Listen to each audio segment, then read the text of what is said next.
Em São Mateus, capítulo 22, verso 19, diz assim, 19 até o 21.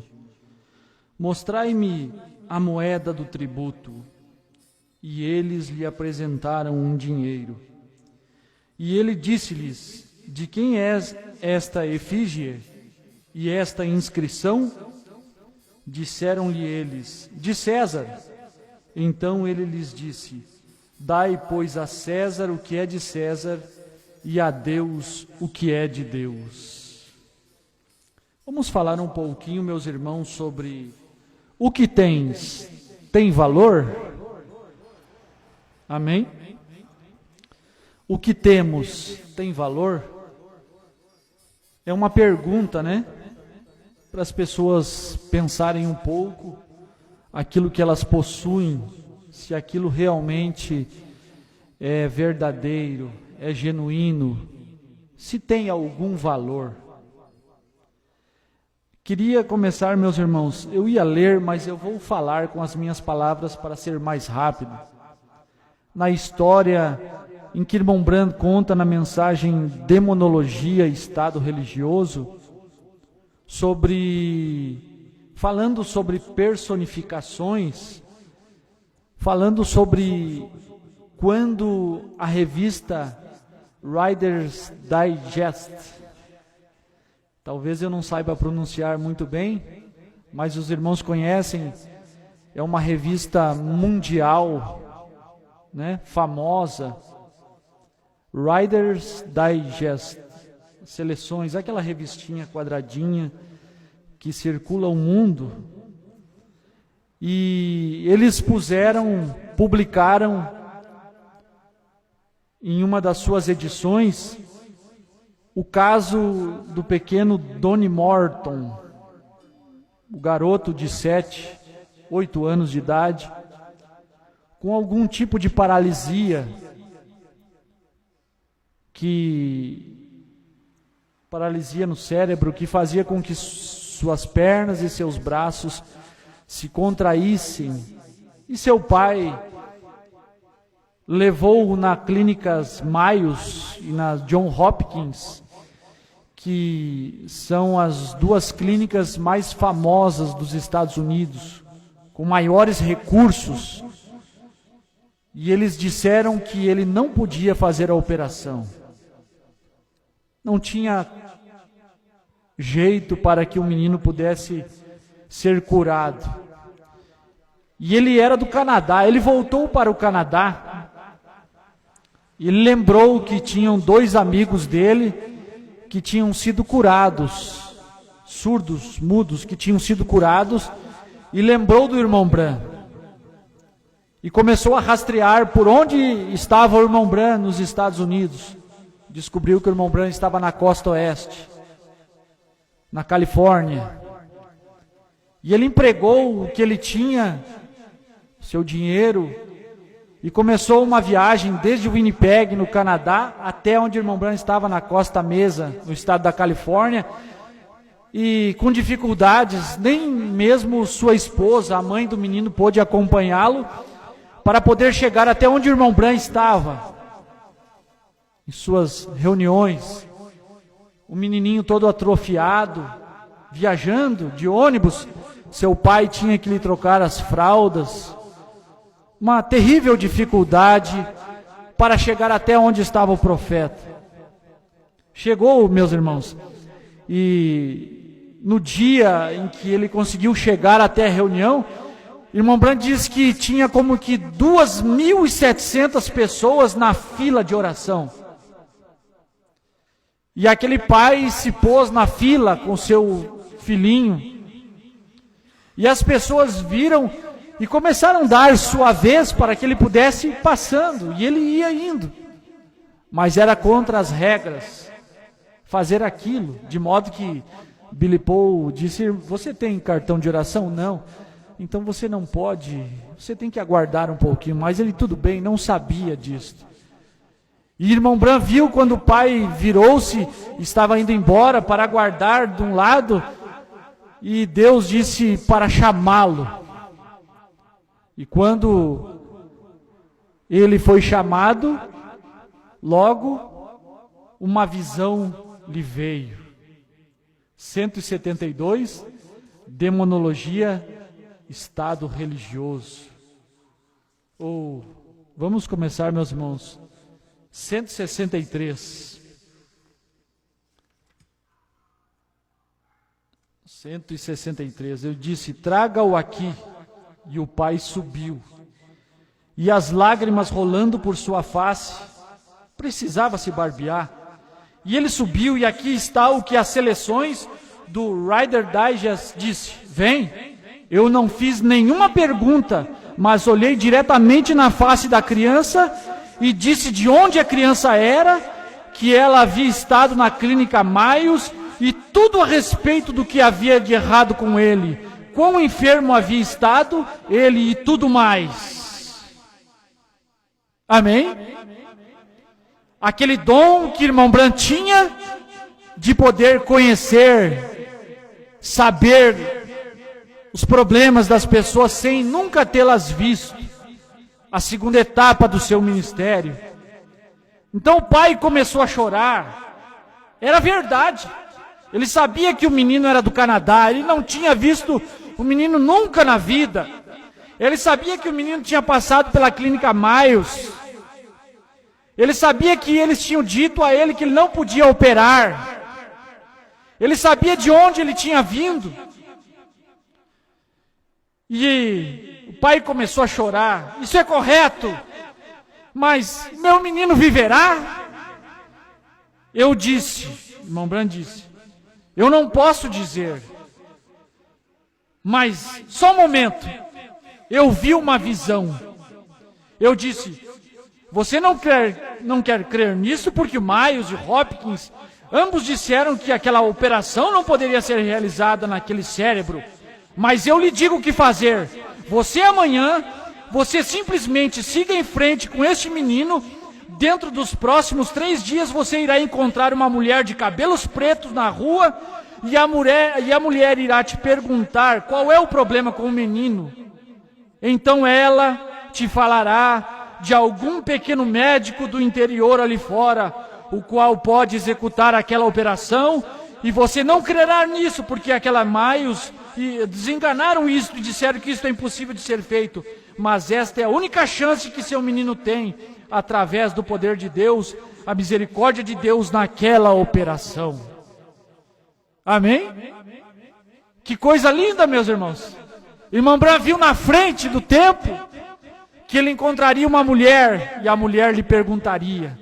E passado alguns dias, o homem estava descendo a rua, e lá vem aquela mulher e pergunta: o que há com o menino?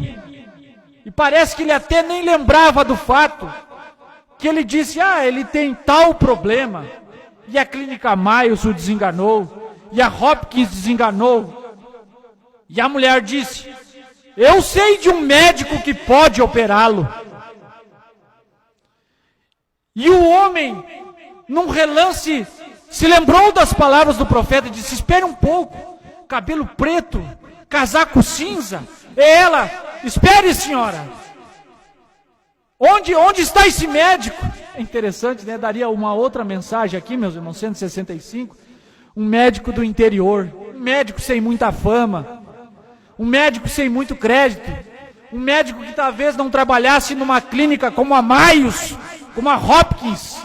São clínicas que a Maios permanece até hoje, não sei se a Hopkins, mas as melhores dos Estados Unidos, os melhores médicos, os melhores pastores. Tem horas que os melhores pastores, os mais famosos, não podem fazer nada por nós. A gente tem que procurar um médico do interior, um pastor do interior, um pastor sem muita fama, sem muita relevância, mas ele fará a operação. E o homem tomou a palavra de Deus e creu e levou até aquele médico e fez a operação, e o menino ficou curado. Aleluia! Glórias a Deus! Saiu na revista das seleções da Reader Digest. E o interessante é que alguns meses depois, sabem, meus irmãos, o que aconteceu? Um novo artigo foi lançado. Uma senhora, a senhora Peppers, uma mulher que tinha visões, uma mulher que entrava no mundo dos mortos, uma mulher que entrava em transe e dizia qual era o nome da pessoa. Eles disfarçavam o homem e punham algo no seu rosto e diziam, ele é grego. A senhorita Peppers dizia, não, ele é um inglês. E o homem era inglês. Ela dizia qual era o problema do homem. Dizia que ele queria conversar com seu sócio. Alguns meses, um mês depois, saiu este artigo também. Mas este artigo era para tentar sombrear o primeiro artigo, que foi o caso do pequeno Donnie Morton, e de como o profeta sabia de onde ele era, qual era a sua enfermidade. Agora uma mulher também, fazendo a mesma coisa que o profeta William Branham fez. Sabe por quê, meus irmãos? Para desacreditar o ministério do profeta William Branham. A senhorita Peppers também fez a mesma coisa. Ela sabia qual era o nome do indivíduo, sabia qual era o problema do indivíduo. Ela penetrava no mundo dos mortos. Leia esta mensagem, Demonologia e Estado Religioso. É isto certo, irmão Branham? Ela pode fazer isso? Pode. Há um médium genuíno, há um falso genuíno, há um falso, mas há um falso genuíno. Uma cartomante, e ela fez isto, e sabe o que aconteceu? Milhares de cartas começaram a chegar ao irmão Branham, dizendo, irmão Branham, então o que você faz não é nada do que mediunidade? Você também é um cartomante? O irmão Branham diz, vocês precisam de uma lavagem no cérebro, na cabeça, para entender que o diabo é um personificador. O que tu tens tem valor? O que você ouve tem valor? O que você presta atenção tem valor? Como você sabe que aquilo que você tem valor? Irmão Branham diz, observem, Deus aperfeiçoando sua igreja. É a mesma coisa que o irmão Branham fala na mensagem que estamos lendo aqui, Estado Religioso.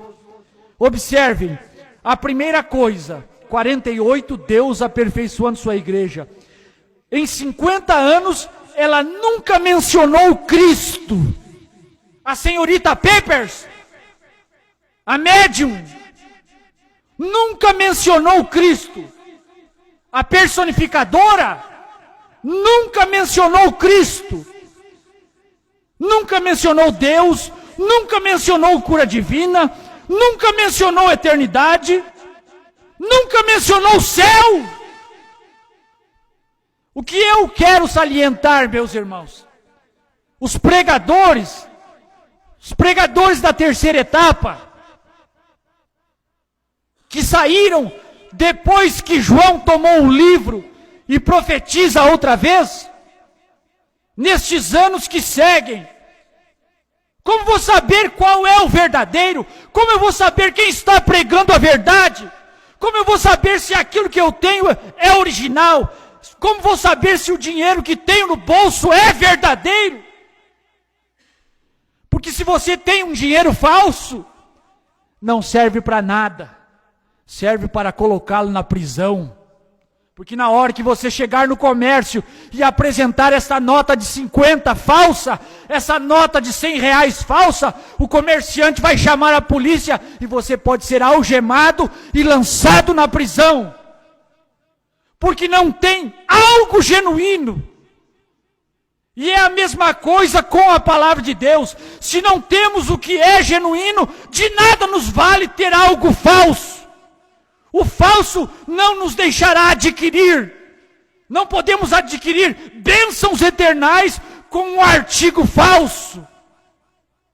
Eu queria ouvir o irmão Bran, eu queria escutar o irmão Bran. O irmão Bran mencionava céu, o irmão Bran mencionava eternidade, salvação, cura divina, repreensão. Mas por que me apegar à senhorita Peppers? Ela tem o mesmo dom de discernimento. Mas por que me apegar? Por que me apegar a este e não àquele? Aqui também estão pregando terceira etapa. Aqui também estão pregando que Jesus veio. Mas mencionaram que os 7 trovões foram revelados? Eles mencionam que BRANHM 7 é perfeito, perfeição? Nestes anos todos, eles mencionaram que a vinda do Senhor, que o novo nome foi revelado quando Cristo desceu do céu em uma nuvem. Eles mencionam isto? Não! Mas o artigo genuíno menciona. O artigo genuíno é amparado. Vamos ler, meus irmãos? Ela nunca mencionou o céu. Era um tipo de galhofa de alguma pessoa morta que já havia partido. Eu disse, olha aqui para este lado de onde vem o Espírito Santo. Eu disse, o que isto faz? Menciona Cristo. O que João faz? Menciona Cristo.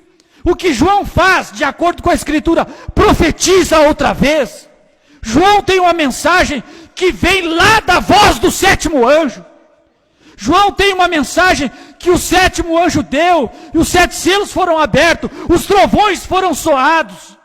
Olha de onde isto vem, olha de onde esta mensagem vem, olha de onde essa inspiração vem, olha de onde este material vem, para a constituição deste pregador. Como saber se o pregador é verdadeiro ou se ele é falso? Veja a constituição do pregador. Vamos ler aqui que o irmão Bran vai falar isso. Olhe para este lado, de onde o Espírito Santo vem. Eu disse, o que isto faz? Menciona Cristo, Deus, arrependimento, inferno para o pecador, céu para o santo, a cura divina, a ressurreição. Ora, eu disse, se você apanhar $1, ou qualquer um pegar $1, se você olhar para ele, a primeira coisa, se ele não valesse nada de modo algum, você diria que ele não valeria, mas ele tem que personificar. O dólar falso personifica.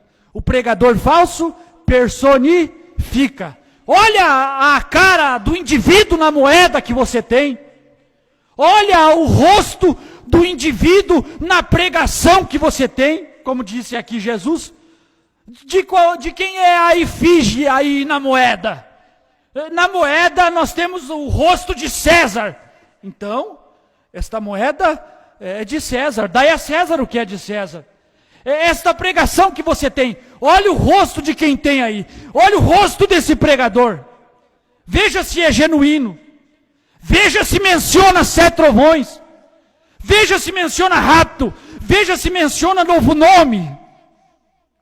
Vamos encerrar, meus irmãos. Se você apanhar $1,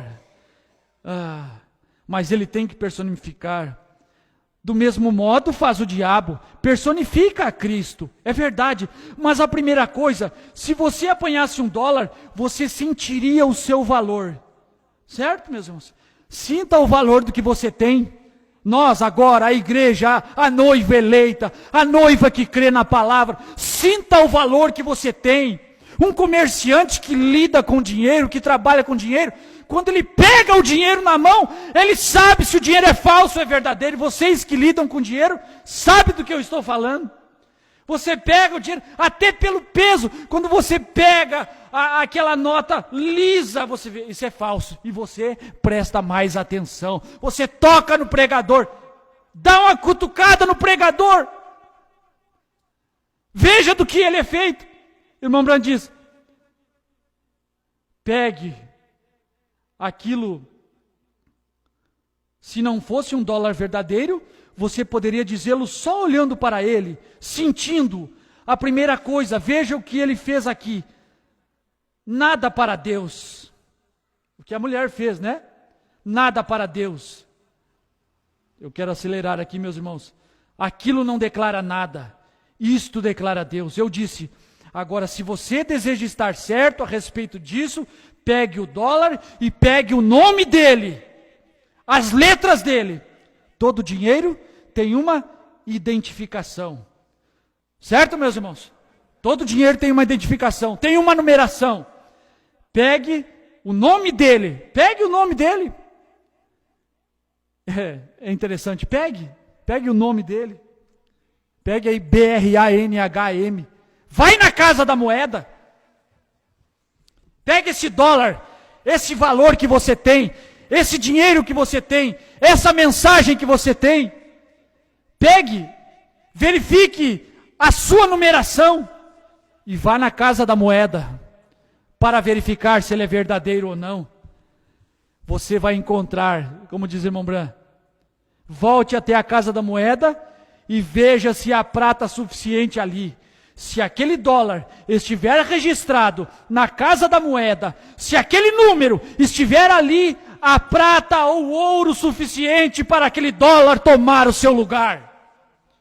O dinheiro que eu tenho hoje, eu não tenho só o dinheiro que representa a mensagem do sétimo anjo, mas eu tenho um outro dinheiro também, que representa a mensagem da esposa, de Apocalipse 10, 8 a 11.